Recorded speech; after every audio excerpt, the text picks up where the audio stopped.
அன்பார்ந்த எங்களுடைய மூலம், பூராடம், உத்திராடம் ஆகிய நட்சத்திரத்தில் பிறந்த தனுசு ராசி நேயர்களுக்கு வருகின்ற 14/4/2026 அன்றைய தினம் தமிழ் புத்தாண்டு பராபவ வருஷம் அப்படிங்கிற வருஷம் பிறகுது. இந்த பராபவ வருஷத்தில் பொதுவான பலன்கள் நன்மை, ஜென்ரல் பலன்கள் எல்லாருக்கும் நல்லா இருக்கு. பொதுவாக எல்லாரும் சாப்பிட்டா நமக்கு வயிறுமா, நாம் சாப்பிட்டா தான் நமக்கு வயிறும். இப்போது நம்ம தனுசு ராசிக்கு இந்த பராபவ வருஷம் எப்படி இருக்குங்கிறத பார்க்கணும்.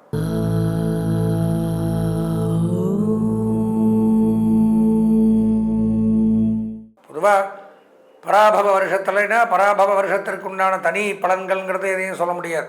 கிரகங்கள் எங்கே இருக்கோ பயிற்சியை அதை வச்சு சொல்கிறோம். கிரகங்களை பார்த்தால் ராகு 3ஆம் இடத்துல இருக்கார், அது நன்மையை தரும். அதாவது இந்த வருஷ பாதியில் 2க்கு வருவார், அப்புறம் நன்மை தரமாட்டார். 3ல் இப்போ இருக்கார், அது நன்மை. வெளிநாட்டு பயணங்கள் மேற்கொள்ளலாம். ஏற்றுமதி இறக்குமதி தொழில் சிறப்பு விளங்கும். அந்நிய செலாவணி, பங்கு வர்த்தகம், share marketing, online business, computer work, project work, வெளிநாட்டிற்காக வேலை செய்வது, வெளிநாடு போவது, வணிக வரி, பத்திரப்பதிவுத்துறை, வருமான வரி, உயர்கல்வித்துறை, இன்கம் டேக்ஸ், சேல் டேக்ஸ், இதில் பணியாற்றக்கூடியவர்களுக்கு நன்மை அதிகரிக்கும். நண்பர்களால் அனுகூலம், புதிய நட்புகள் பெருகும், உறவினர்களால் லாபம் ஏற்படும். அதே சமயம் சனி பகவான் பயிற்சியாகி 4ஆம் இடம் அப்படின்னு சொல்லக்கூடிய அர்த்தாஷ்டமத்தில் இருக்கார். அர்த்தாஷ்டம சனி அது நன்மையை தருமான்னு பார்த்தால் தராது. இடமாற்றம், தொழில் மாற்றம், வேலை மாற்றம், வீடு மாற்றம், உத்தியோகத்தில் ஒரு பெரிய கலக்கங்கள், மனோரீதியான பிரச்சனைகள், வாழ்வுரிமை பிரச்சனை, கணவன் மனைவிக்குள்ள பிரச்சனை, குடும்பத்தில் கஷ்டங்கள், கலகங்கள், வியாகுலங்கள், கலக்கங்கள், மருத்துவ செலவுகள், துக்கங்கள், பிரயாண செலவுகள், எதிலும் நிம்மதியின்மை, வேலை பளு, தூக்கமின்மை, பசியின்மை, உடல் உபாதைகள், வாகன பழுதுகள் இவையெல்லாம் ஏற்படுத்துவார். சனி நன்மை செய்யவில்லை. குரு பகவான் 7ஆம் இடத்துல இருக்கார், அவரும் பயிற்சி ஆயிடுவார். ஜூன் 26 8க்கு வந்துடுவார், அதுவும் நன்மை நடக்காது. இப்போதைக்கு வேணால் நன்மை, 2 மாதம் கழித்து அவரும் மறைஞ்சு போயிடுறார், நன்மையும் இல்லை. குடும்ப பிரச்சனை, கணவன் மனைவிக்குள்ள பிரச்சனை, கருத்து வேறுபாடுகள், பெயர் புகழ், திறமை, வித்தை எல்லாம் மறைக்கப்பட்டு நம்ம அவமானப்படுவோம். அந்த மாதிரி ஒரு சூழ்நிலைகள் உண்டாக்குறார். குருவும் சரியில்லை. கேது பகவான் அப்படிங்கிறவர் இப்போ 9ஆம் இடத்துல இருக்கார், பாக்கியஸ்தானத்தில் நன்மை. அவர் 8க்கு வந்துடுவார். இந்த வருஷத்தில் ஐப்பசி மாதத்தில் வர்றார். அப்போது கேது குரு எல்லாமே மாற்றமடையுது, ராகுவும் மாற்றமடையுது. அப்போது ஒரு சனியும் சரியில்லை. ஒரு 2-3 மாதத்துக்கு ஒரு நன்மைகள் அப்படின்டா சொல்ல முடியும், அதுக்கு மேலே நன்மைகள் அல்ல. அதுக்கப்புறம் நம்ம இருந்து தான் ஆகணும். 4 கிரகமும் 4 முக்குலையும் 4 செவத்துல இருந்து கல்லெடுத்து அடித்தா தாங்க முடியுமா? முடியாது. அப்போ என்ன பண்ணணும்? நம்மளை சுற்றி ஒரு வளையம் போடணும், காப்பாற்றிக்கணும். என்ன காப்பாற்றுறதுன்னு, எப்படி காப்பாற்றுறது? இதுக்கெல்லாம் இது பொது பலன் நான் நல்லா சொல்கிறேன். இது தனுசு ராசி நீங்களும் இருக்கலாம், நானும் இருக்கலாம், 100 பேர் இருக்கலாம், 1 கோடி பேர் இருக்கலாம். ஆனால் இந்த சொந்த ஜாதகம்னு ஒன்று இருக்குல்ல, அது அவங்கவுங்களுக்கு மட்டும்தான் இருக்கும். நான் ஒரு நேரத்தில் பிறந்திருப்பேன், அது எனக்கு மட்டும்தான் பேசும்.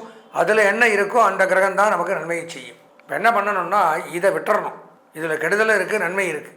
ஆனால் அதில் என்ன இருக்கோ அதுதான் நமக்கு முழுக்க முழுக்க பேசும். அதனால் தனுசு ராசி நேயர்கள் அவசியம் ஒரு முறை சொந்த ஜாதகத்தை பார்த்தே தீர வேண்டும். இதுக்கு என்ன பண்ணணும்?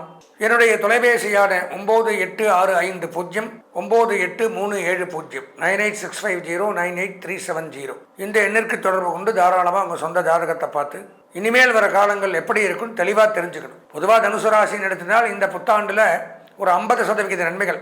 அதிர்ஷ்டமான வண்ணம் மஞ்சள், அனுகூலமான திசை வடக்கு, அதிர்ஷ்டமான எண் 7, வணங்க வேண்டிய தெய்வம் சிவபெருமான். வணக்கம், நான் உங்கள் சதீஷ் ராவ் பேசுகிறேன். Tamil new year April 14th 2026 இது ஒவ்வொரு ராசியினருக்குமே எப்படி இருக்குது அப்படிங்கிறது தான் இந்த பதிவில் நம்ம பார்க்க போகிறோம். இந்த வருஷமுமே ஏகப்பட்ட கிரக பயிற்சிகள் அப்படிங்கிறது நிகழவே போகுது. அது ஆல்ரெடி ஒன்று நிகழ்ந்துருச்சு.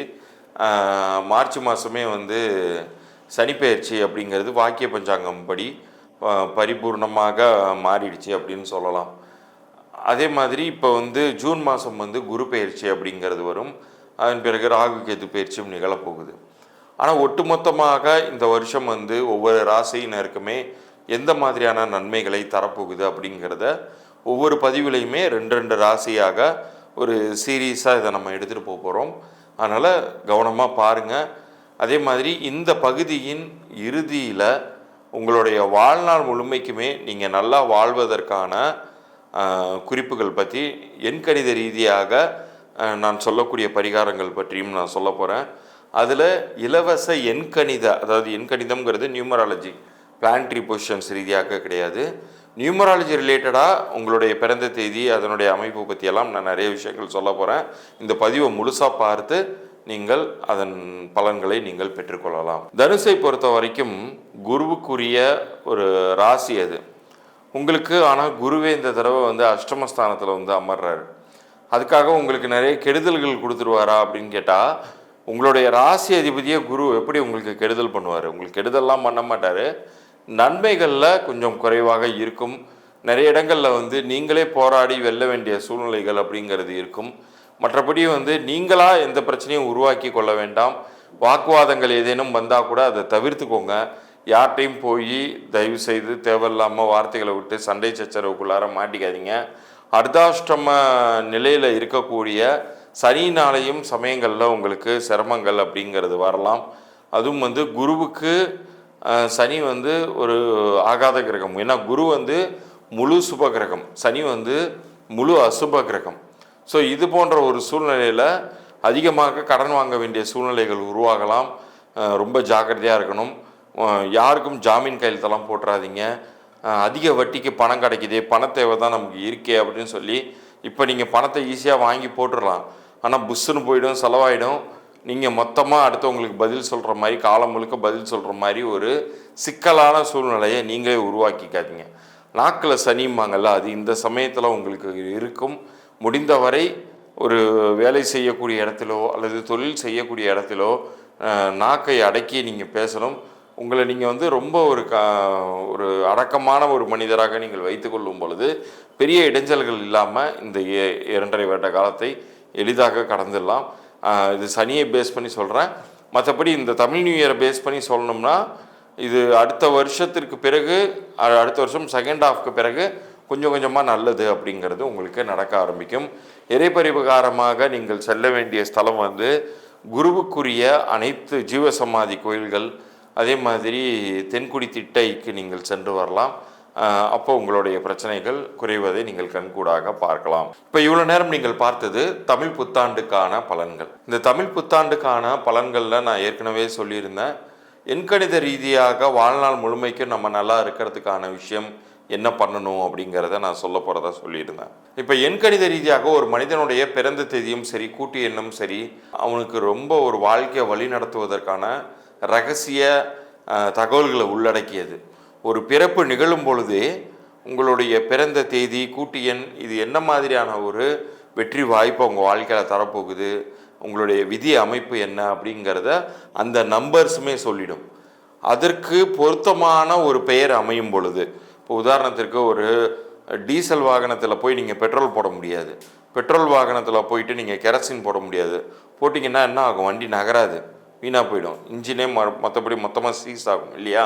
அது மாதிரி தான் லைஃப்லையுமே உங்களுடைய உடல் எனும் எந்திரத்தை இயக்கக்கூட மந்திரமாக உங்களுடைய பெயர் வந்து செயல்படும்.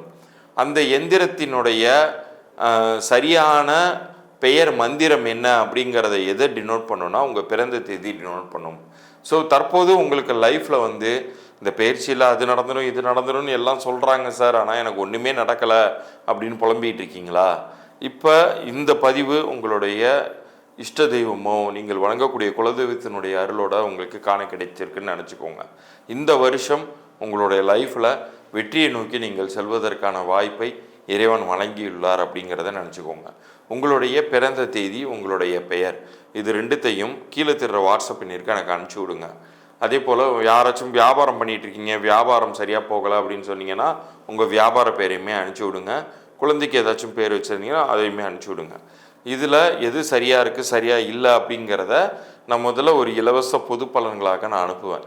அப்படி சரியாக இல்லைன்னா என்ன செய்யணுங்கிறத நான் தெளிவாக ஒரு பதிவு அனுப்புவேன். அது வந்து இங்கே தேவைப்பட்டால் அந்த கட்டண சேவையை எடுத்துக்கொள்ளலாம். முதல்ல நான் சொல்லக்கூடிய அந்த பொது தகவல்கள் பொருந்தி இருக்கா அப்படிங்கிறத நல்லா காது கொடுத்து அனலைஸ் பண்ணி பாருங்கள். விருப்பப்பட்டால் அந்த ஒரு எண்கணித பரிகாரத்தை நீங்கள் எடுத்துக்கொள்ளும் பொழுது நிச்சயம் சொல்கிறேன், உங்கள் லைஃப்பில் வந்து எல்லா காலகட்டத்திலையுமே பயிற்சி காலங்கள் உங்களுக்கு சாதகமாக இருந்தாலும் சரி, பாதகமாக இருந்தாலும் சரி, நீங்கள் லைஃப்பில் நல்லா இருக்கிறதுக்கான ஒரு வெற்றி பாதையை அது உருவாக்கி கொடுத்துவிடும். ஆனால் அது எல்லாருக்கும் அவ்வளோ சீக்கிரம் கிடைச்சிடாது. குலதெய்வத்தினுடைய அருள் இருப்பவர்களுக்கு மாத்திரமே அது கிடைக்குது. இது என் அனுபவத்தில் கண்ட உண்மை. நிச்சயம் உங்கள் வாழ்க்கை மாறும் எண்கணித பெயர் அமையும் பொழுது. மீண்டும் அடுத்த சுவாரஸ்யமான ஒரு பதிவில் சந்திப்போம். நன்றி, வணக்கம்.